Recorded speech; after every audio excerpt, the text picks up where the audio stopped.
All right. So, hello, Madeline. Thank you so much for joining us. For those of you listening to this, watching this, it's actually an interview I have been meaning to have for quite a while. It's just I couldn't quite find the right guest for it. But finally, I found her. So please welcome Madeline McQueen. She's here as an executive coach and trainer. She works with people predominantly around confidence, clarity, and empowerment. And I have been thinking for a while that, again, this should be an interview we do. Because you see, all the time people talk about, not having enough confidence. Or sometimes I'll have people come on the show who are really confident. I'll talk to them about their perspective. And sometimes I have people come on who didn't used to be confident and found their confidence. So we hear a lot about confidence. And of course, this show is very much, about getting confidence on camera. But we've never had a whole episode dedicated just to the topic of how to grow and develop that confidence, both in the moment when you need an extra shot of confidence before you do something, but then also over time, as a lifestyle and as a habit. So that's what we'll be talking about today is growing and developing that confidence from, a variety of different angles, variety of different perspectives. So Madeline, thank you so much for joining. No, Jonathan, thank you so much for having me. I truly appreciate the opportunity to be here and to share and to chew the fat about confidence and hopefully to help your audience as well. So yeah, really excited. Absolutely. Now, from my perspective, right, in some ways confidence is an emotion people feel, but to a large extent confidence is a belief in your value, a belief in your abilities. And I truly believe that everyone out there has a certain, zone of genius, right? A certain uniqueness, a certain brilliance to them. Yeah. But for a lot of people, it's latent. They aren't living it out every day. They aren't necessarily seeing evidence of it every day and experiencing that every day. So a lot of people think they don't have anything special about them. They don't have any special talents. They don't have anything to offer the world. So I guess the question for you would be, if you're one of those people who looks at themselves and says, I got nothing to offer the world. I got nothing I'm good at, nothing that's special about me. How do you find that zone of genius? How do you find your brilliance? I think that here's the thing for me. My firm belief is that everybody is born magnificent. That's it. Bottom line for everyone. And it is the layers of labels, it's the other people's crap, and the stuff that you drag along with yourself, the baggage that you take that isn't, it's extra baggage. And we pay for extra baggage. We don't pay for our normal luggage, but we do pay for extra baggage. And it's the extra baggage that's literally blocking out all of our light. So my job is to take my cloth and to shine people off, right? So that they can see what's wonderful about them. And the truth is that everybody has something wonderful about them. And the truth is this about confidence, which I think we need to get in context in the very first place, is we have this thing that you're either confident or you're not. And I call bullshit on that, sorry, but I do, right? And the reason why is because we are complex beings, very, very complex.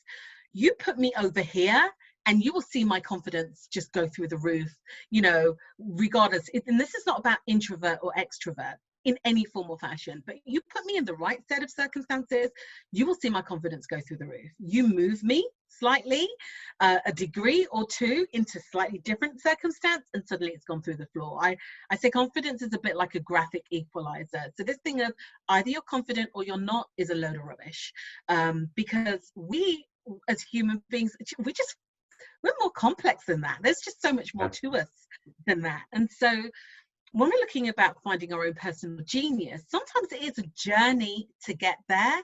And sometimes you have geni, not just genius, okay? Because you move me around and that genius comes out in lots of different ways. Again, because we're complex. So all of my practice is around evidence-based confidence. The reason why many of us can't see it is either because of other people's stuff, like my mum used to always say, oh, you're always doing, but you never do. And she didn't mean it in a bad way, but the way that came into me, my perception of it meant that I'm not very good at completing. Yeah. And so that's the message I've been was saying to myself. I don't complete things. I'm not very good at completing things. It's not true. I complete things all the time, but because I'm in that context, I don't see my ability.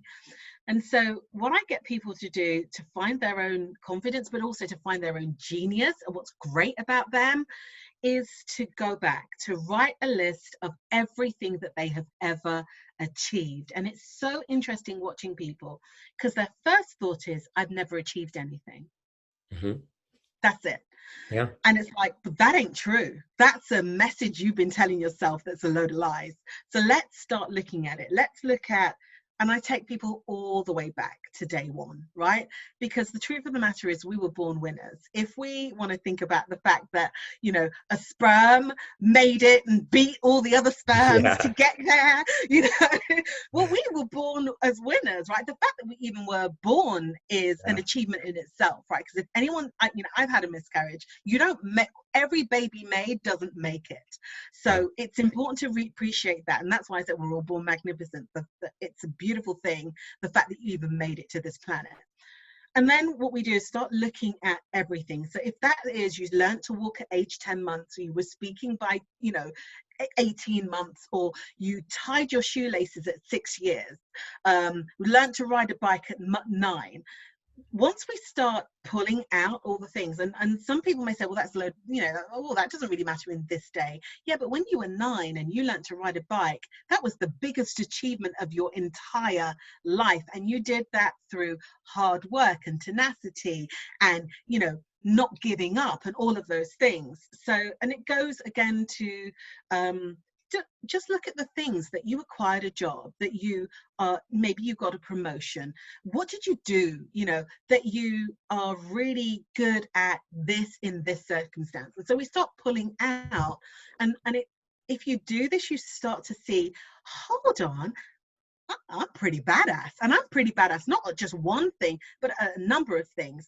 Events you've put on, things that you've impacted and influenced. If you want to find your genius, look at what you've done, because you've done stuff. I don't care what you've done. Even if you're homeless, but you are surviving on the street, that means that you have something about you that enables you to continue to keep going, to to be able to make it work for you. It may not be perfect, it may not be beautiful, but you're still here.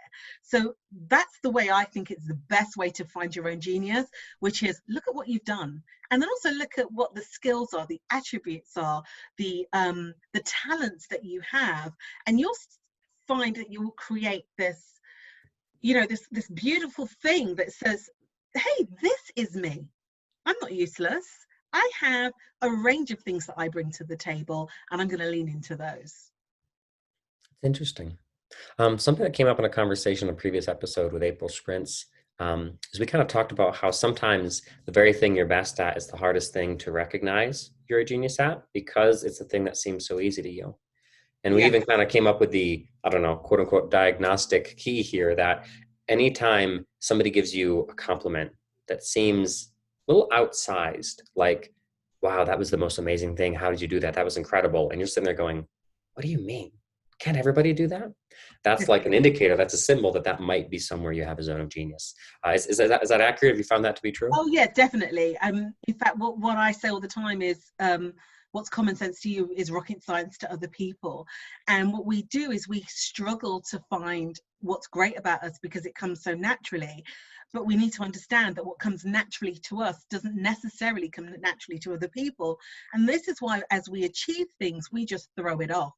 We achieve it, we throw it off, we move on to the next thing. And that's why I encourage people to go back and have a look, because they're not seeing their own greatness. Yeah. What I love about that exercise too, right, is that it's taking advantage of some of your brain's tendencies, I think, and I could be wrong on this if we Googled it, but I think it's called the reticular activating system. Basically, it's a part of your brain that kind of decides what's important and noteworthy and what you should just Mm, ignore. So this is why when you buy a blue truck, suddenly you see a million blue trucks on the road, because you've trained your brain to pay attention to it. So a lot of us, I think, through our environment, through the relationships in our lives, through our parenting, through our own baggage, like you mentioned, we've trained our reticular activating system to look for failures, yeah, disappointments, etc., and to yeah, ignore successes. So this exercise almost flips it on its head, and it teaches your brain, hey, pay attention to successes, watch for successes. yeah, So I love definitely. that. Is this something And you the have other, people do a single time and that usually does the trick? Is it something you have people do on a regular basis? I have people do it on a, so we are such beings of habit that we have to keep training ourselves to do it over and over again.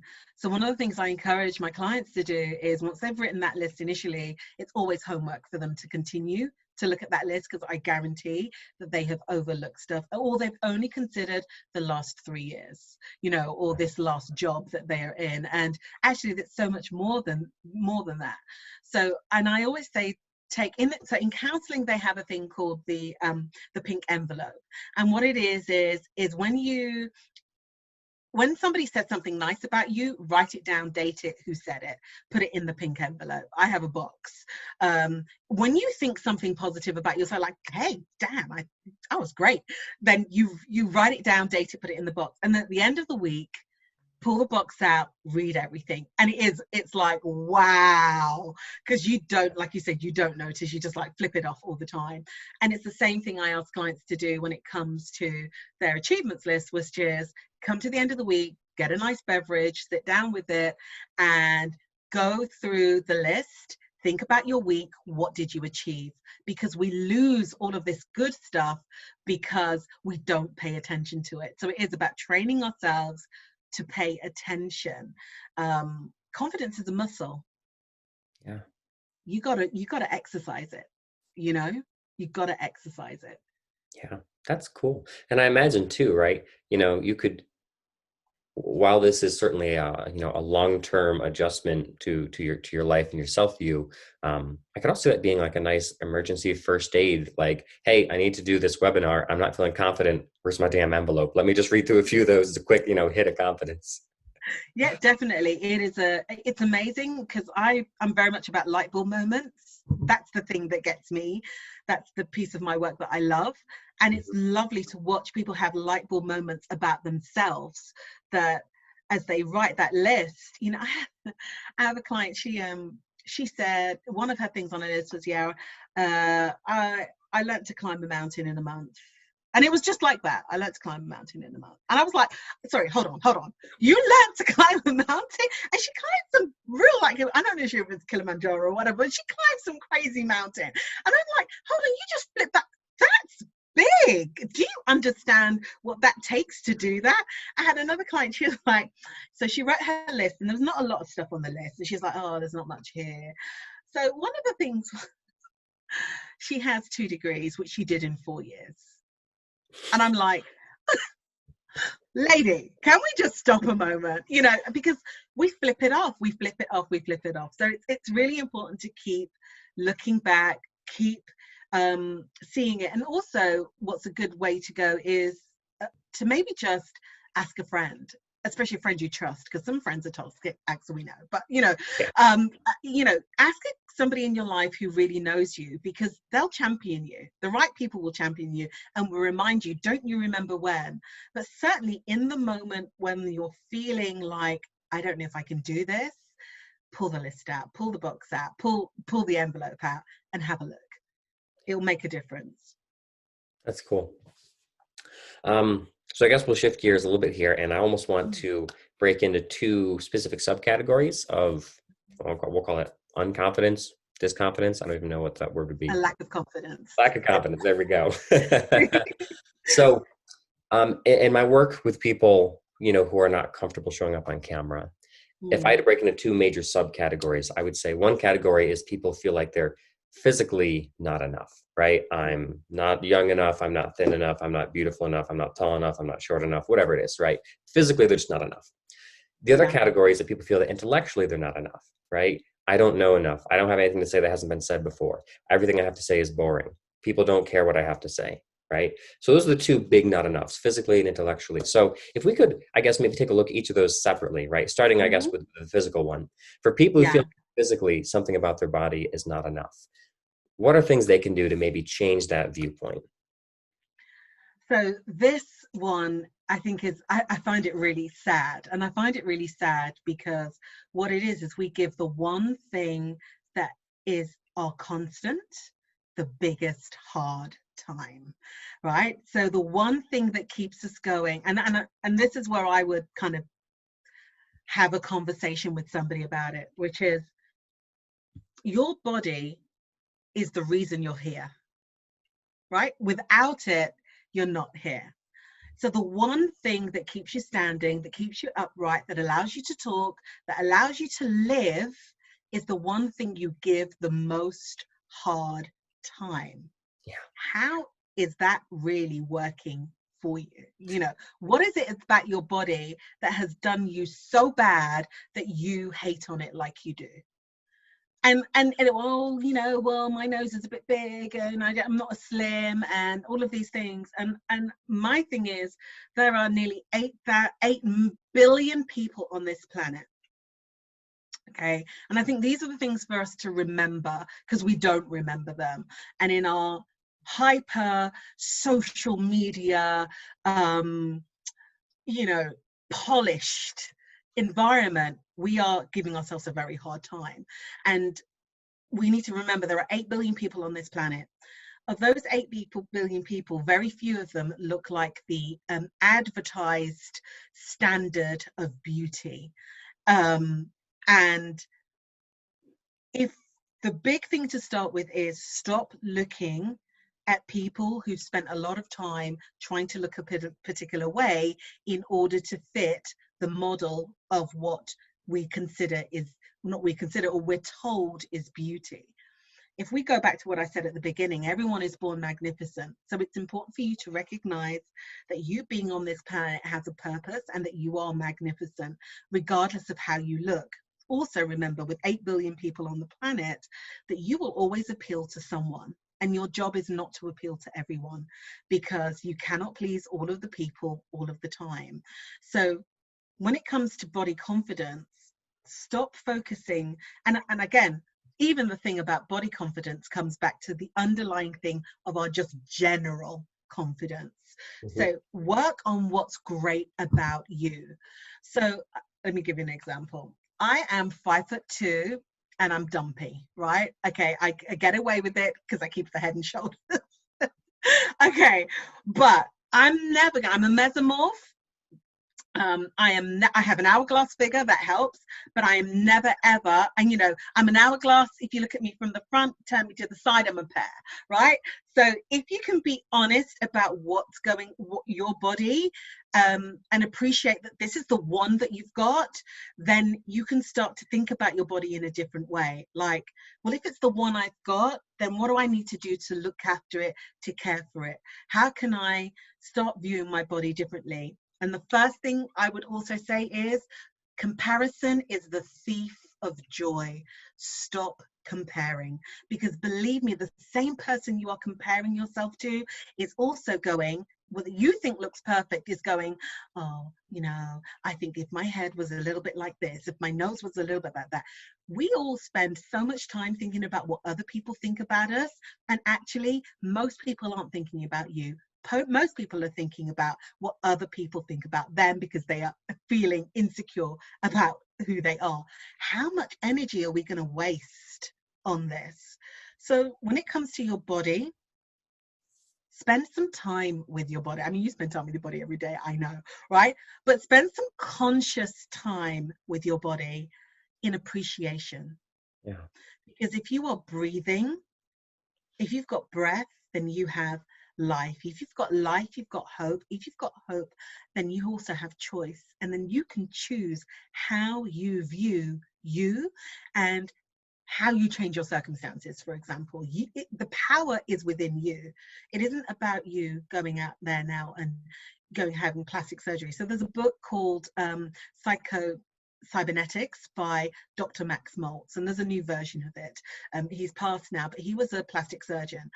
And he said people would come in, they would say they need a plastic surgery, and he would say, you sure, you sure, you sure, go through his process. And then what would happen is they would have the plastic surgery, and they would have, inverted commas, the perfect nose, or whatever it was that they had done. But because they hadn't made peace with themselves, they would then go, oh, it's not quite right. Oh, it needs to be a little bit straighter. It needs to be a bit this. It needs to be that. Because the issue isn't the nose. The issue isn't the flab. It's not the tire. It's not that, I have short limbs, right? My husband is 6'2" with exceptionally long limbs, and my children have long limbs. So when we're looking at doing something like yoga, I'm like, I can't do it. They're like, this is the nightmare of being two parents who are coaches and having kids who throw it all back on you. Like, you're not believing in yourself and what you're capable of doing. I'm like, oh, shut up. But I can't do certain things. And so then when I go to do it because my limbs are short, they're like, oh, mum, you really can't do it. And I'm like, yeah, I really can't do it. But I'm okay with it because I'm not 6'2". I'm not a waif. I'm never going to be a waif because it's not the way my body is. So the body I have is the body I have. And so since this is a thing that's going to carry me through, let me spend some time with my body appreciating it, because we are fearfully and wonderfully made. We should talk I about. talk a lot, Jonathan. I get on my high horse. You have to bear with me. No worries. No worries. I know how that goes. I'm the same way. It's funny. Sometimes I'll tell my wife at the end of the interview, like, honey, it was a great interview, but dang, it's hard to interview people like me. Because then both of us just get running with the topic. And there's no one there to rein us in. Um, one final thing I will add to that is this actually really echoes a previous interview we did with Jennifer Thomas. Jennifer Thomas is a performing musician, who has struggled with body image issues her entire life, right? And she echoed, a few things you said there, right? So one of the things she mentions that for her, when things really changed, was for some reason after her third child, she started to see her body differently. After giving birth, she realized, holy crap, my body's freaking incredible. My body makes humans and births humans. And oh my God, this is like an amazing body. I should probably be more kind to it for all the things it's done for me, So that like appreciation element was really strong in her story too, to kind of get to the point where she is now. But then also she kind of echoed what you said too, or what that plastic surgeon talked about with, it's not an issue with the body, it's an issue with the mind, right? When you hate your body so much, it is not a problem with your body. And it doesn't matter what you do to your body, that problem will still exist. It will just morph and shift and change, right? So yeah, you take care of your nose, you're gonna start hating your chin, right? You lose some weight, you're gonna Right. start, there's a million things you can hate about your body. So yeah, cool. So I guess if we have nothing else to add on there, we'll kind of shift gears to the intellectual side of things. People feel like they're not Yeah, smart enough, not interesting enough, right? it is the same. In all honesty, we come back to the same things. It's like, okay, how did you come to that conclusion? So let's talk about what you do know, right? As you get older, like I'm 51, right? I'm just like, oh my God, how did I get here? But as you get older, you recognize, oh, I really don't know much at all. The older they get, you realize the less you know. So your job is not to be the internet, right? That's not your job. Your job is to step into what's great about you. So we all know something. Now, whether and one man's tap is another man's treasure, right? So we all know stuff that makes a difference. And it's not about being the oracle on any particular thing, but it's about leaning into the fact that what you know has value. That's what's most important. So if the only thing you know is about which screw is required to, be put into a boiler, know that that is valuable information. Because I have no idea, right? So, and a lot of people will have no idea.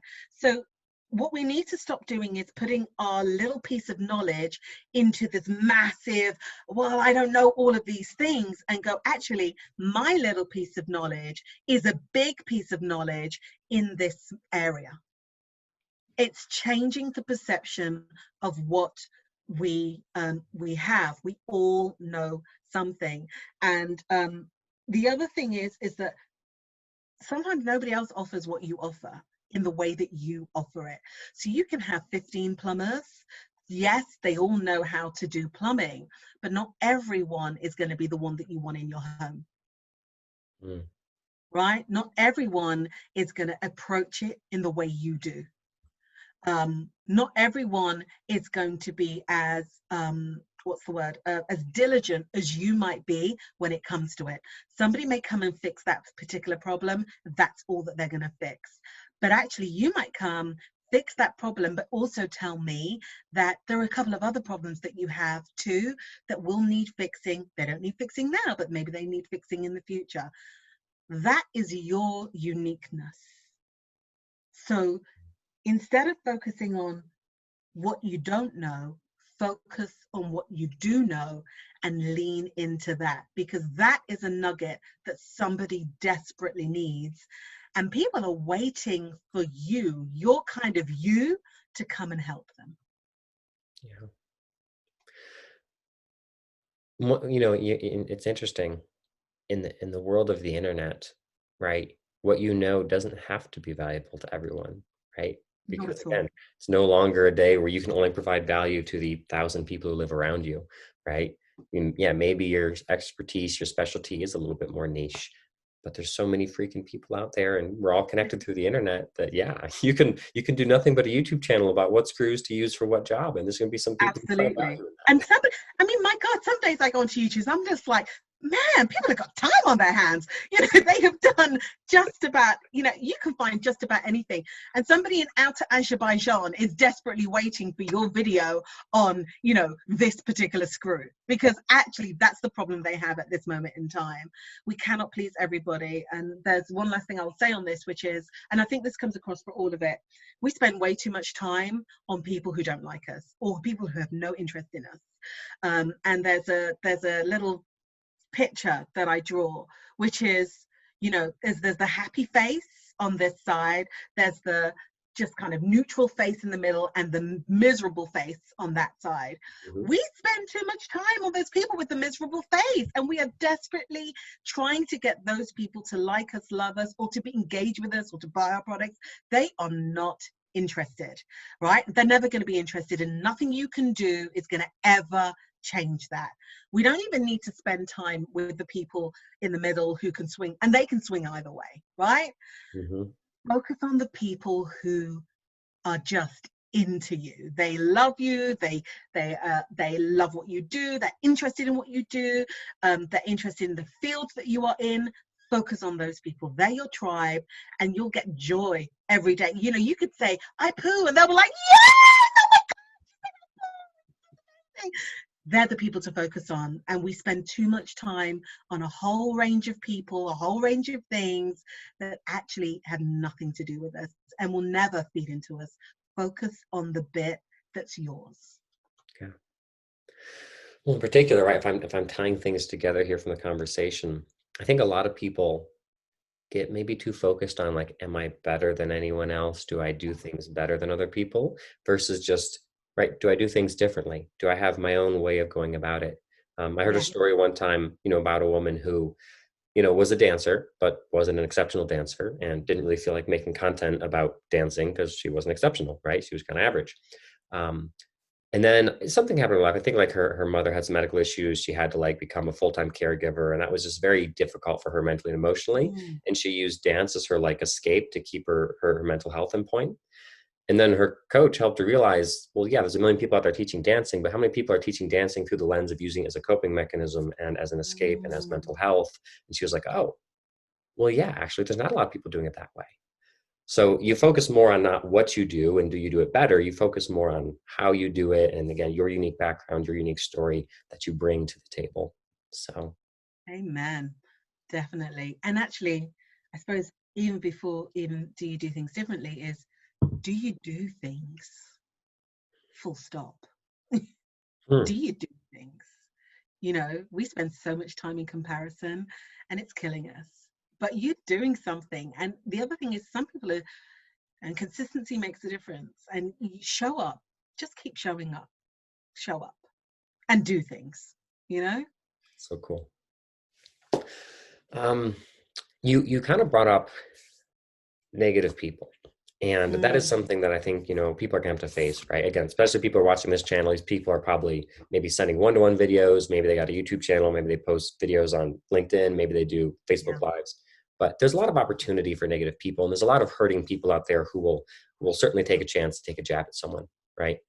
So I guess, how does somebody bounce back in their confidence after they've had a setback, such as a hateful comment online, right? Or, maybe they hosted a webinar and nobody showed up, right? Some kind of setback where they tried and either they failed or they put themselves out there and someone attacked them. How do you rebuild Yeah. that confidence after it's been torn down? So, a couple of things. There is learning in everything, and if we can lean into the learning, it makes a difference.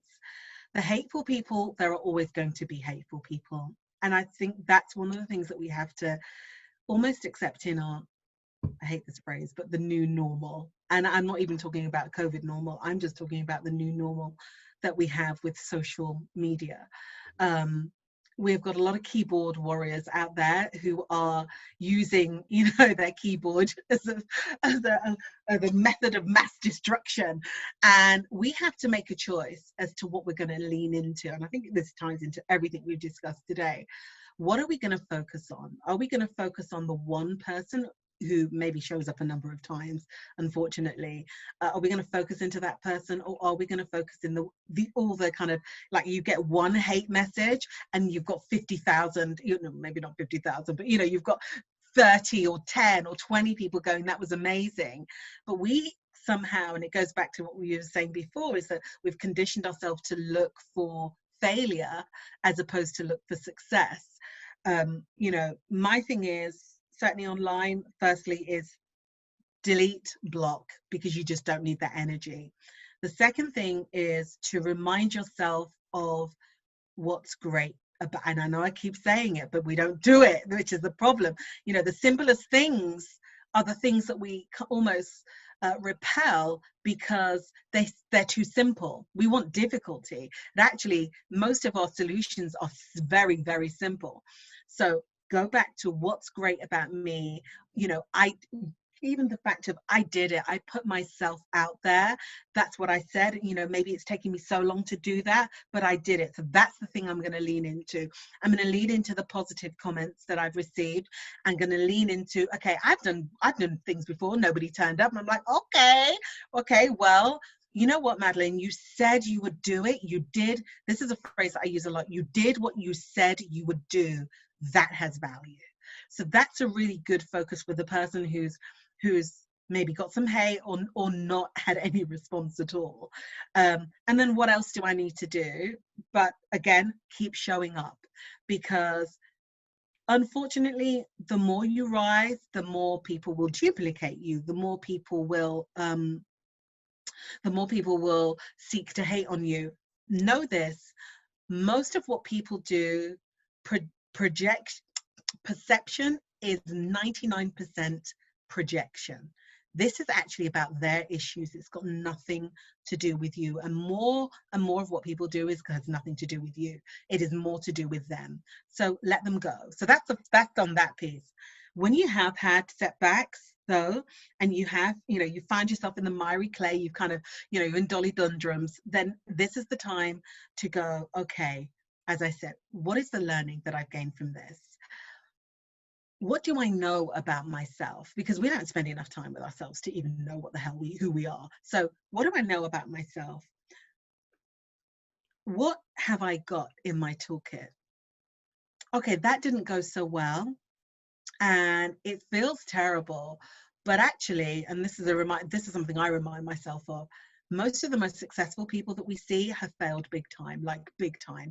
Liquidation, bankruptcy, all of those things. So if the people who I am seeing out there who have failed a number of times in that respect, then it's okay for me to fail too. Because what we do as human beings is to err is human. And that's another phrase that keeps me going.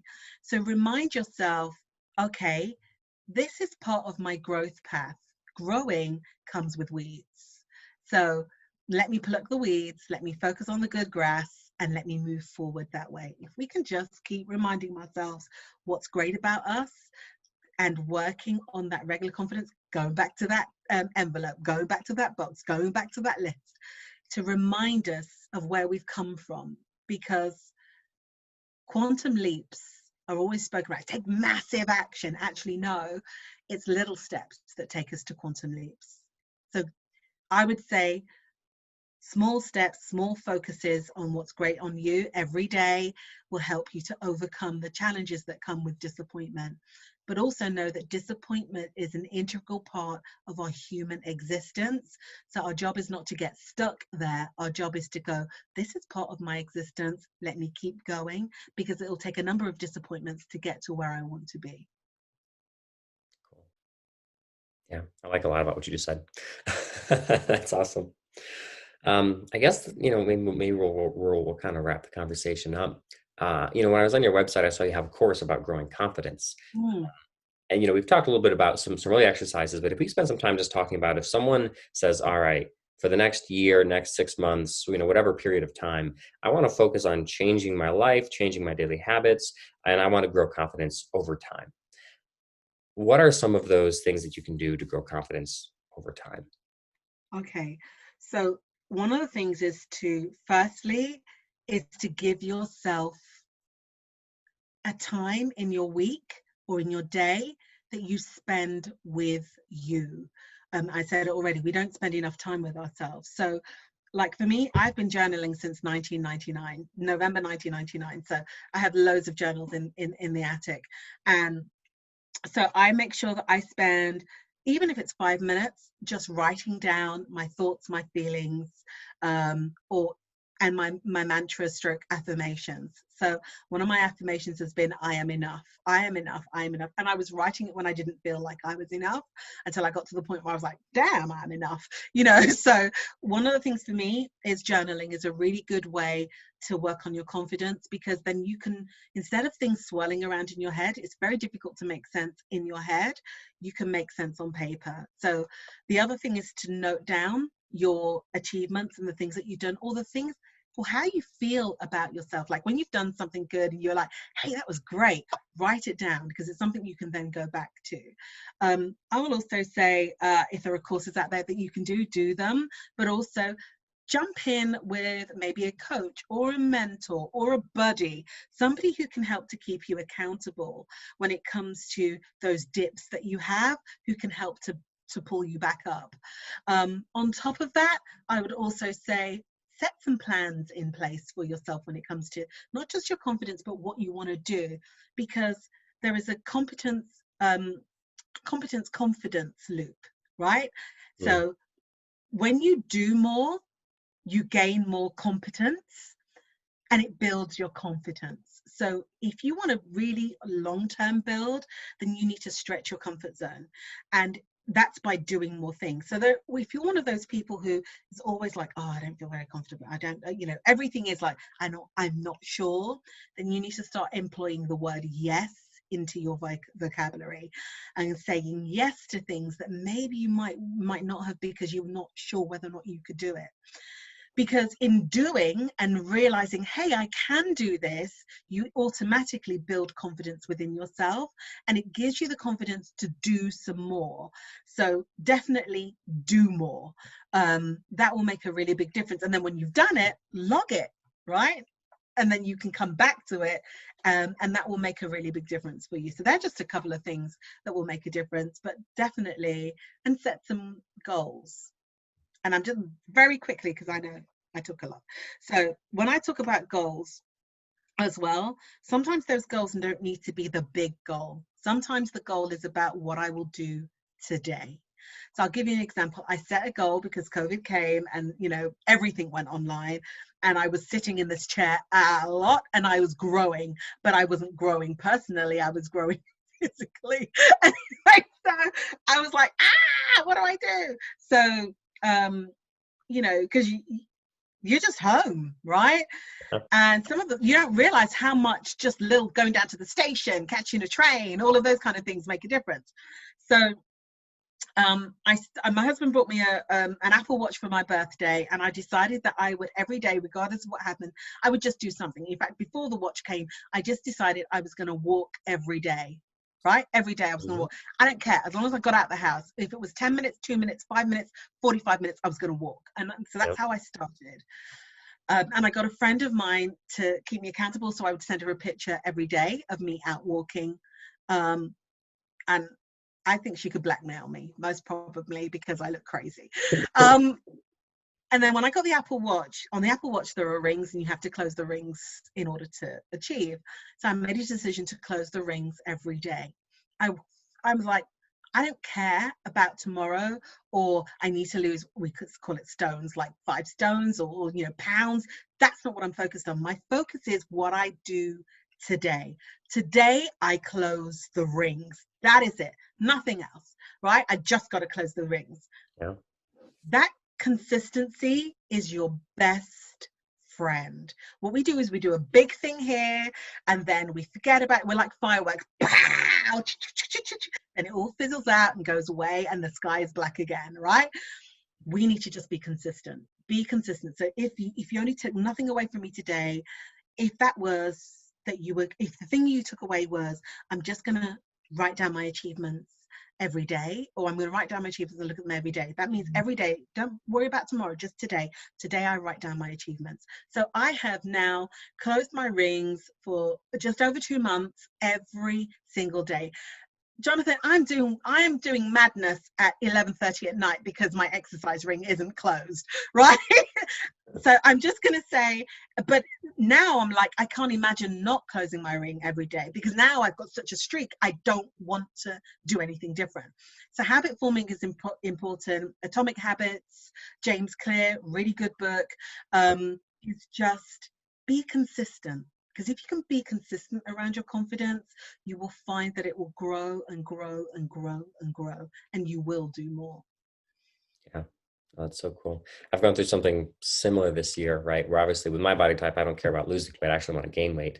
Mm, And I want to gain muscle mass because, if I don't watch it, my body, not only do I like, not look the way I want to look, more importantly, my body can't even like keep up with me. And like, I can't do the things I want to do because I don't have the strength or the stamina for it. So beginning of this year, I said, all right, I don't have time to exercise. I don't have time for anything.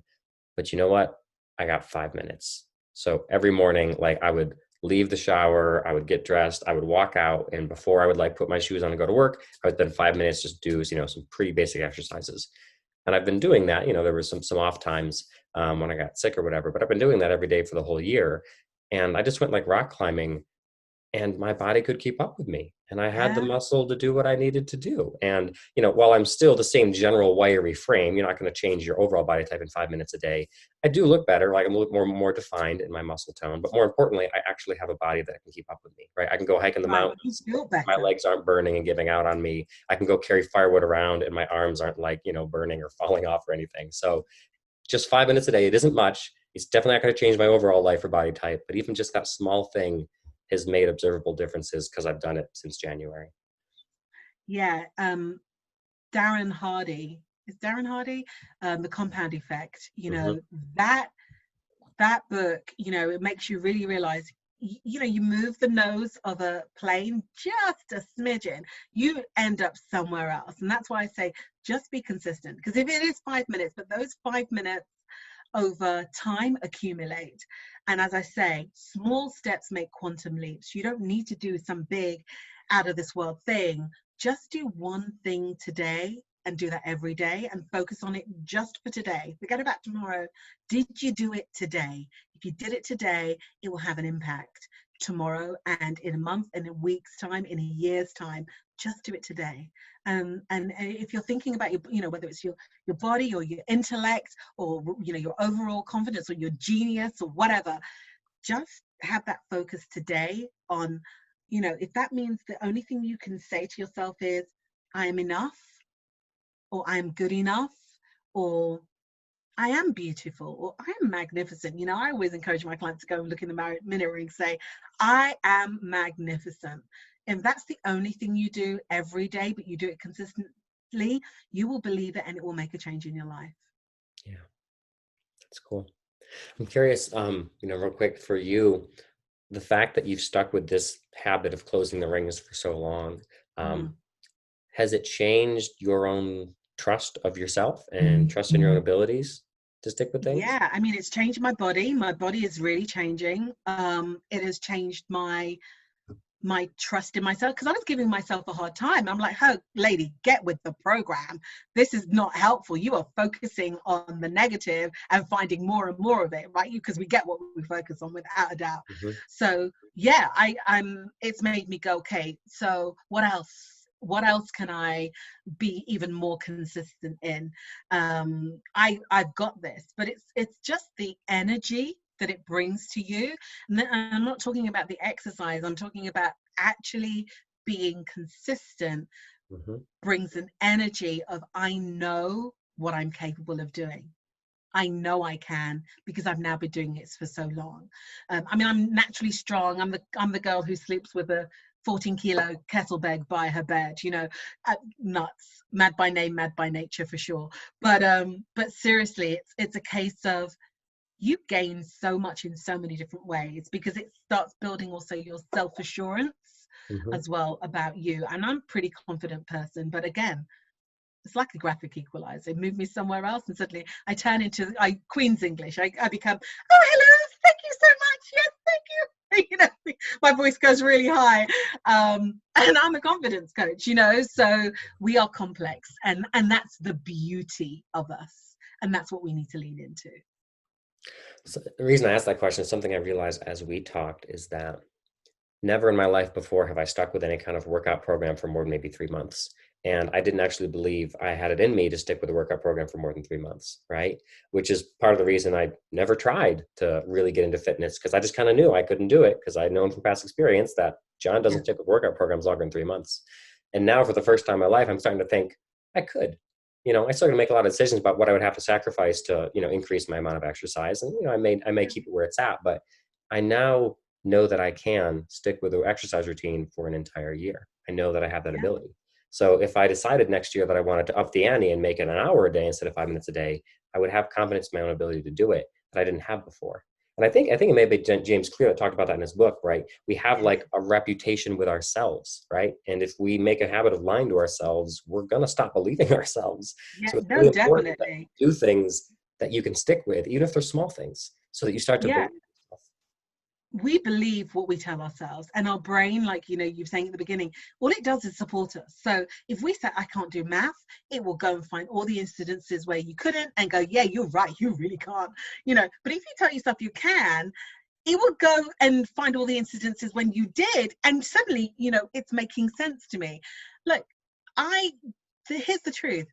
In 1999, in November 1999, when somebody, it was proposed to me that I should journal, I was like, I don't think I could ever get, I can't keep that up. That's never going to be the case for me, of journaling every day. No way. I am 21 years in, coming up for 21 years. Yeah. And I'm like, I kept this up. And that was just the consistency. Once you start doing it every day and you've done it for a long enough period of time, you'll tell yourself, I can. And that's another phrase to use more, is I can do this. I remember the first time I ran 8 minutes on a treadmill, because I was always like, I'm not a runner, I can't run, it's because I spent the whole time going, I can do this, I can do this, I can do this, I can do this, I can do this. And I did it, and even for you don't have to go to an hour. You might say, okay, I'm going to give it 20 minutes. I'm going to give it 15 minutes. Or I'm going to go to 10. I'm going to see how I do with 10. And then I'm going to go to 15. And then I'm going to go to half an hour. Again, we don't have to do these massive, big, grandeur gestures. What we just need to do is start. As Confucius says, the start is the hardest part of the work. So start, and then just continue. Small steps make quantum leaps. Cool. Well, thanks so much for your time, Madeline. This has been an awesome, awesome conversation. If people want to learn about you, check out that course I mentioned earlier. What's the best way for people to do that? The best way to find me is to go to my site, which is madelinemcqueen.com. It is spelled Madeline, and then it's McQueen, McQueen. There are no extra E's, A's, or I's in my name. It's simple Madeline spelled. And then you can go to the resources page and you will find resources there. There is the Confidence Builder program. There's also a little kind of help for affirmations as well. So if you need some help about that, you can find me on Instagram, which is the Madeline McQueen. If you want to find me on Twitter, Twitter, I'm Madeline McQueen. And on LinkedIn, I'm also Madeline McQueen as well. So if you find a white lady who does acting and singing, that is not me. So, so yeah, it looks like me. So yeah, so that's the best way to find me. And if you want to send me an email, just send it to hello@madelinemcqueen.com. Cool. All right, well, thanks a ton for your time. No, thank you. It's been great fun, and yeah, great to be here.